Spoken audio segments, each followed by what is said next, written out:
大家好，今天和大家分享一道番茄肉酱面的做法。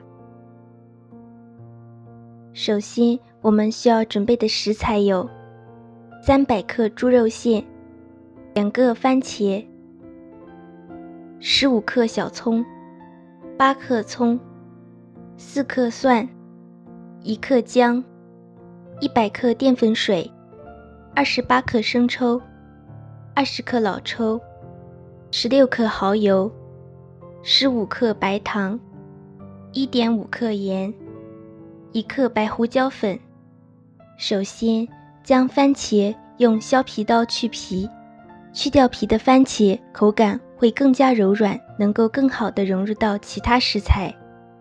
再把削好皮的番茄切成小块。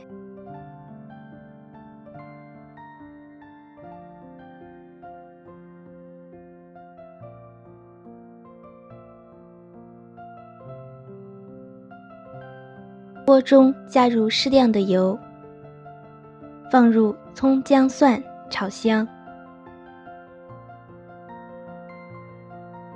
再放入猪肉馅炒至变色，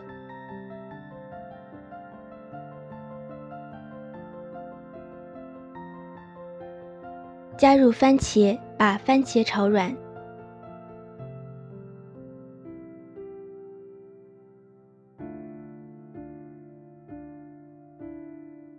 放入生抽、蚝油、老抽、盐、糖，翻炒均匀。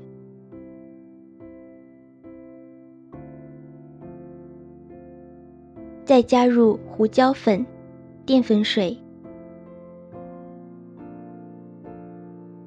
煮1分钟。最后加入小葱，番茄肉酱就完成了。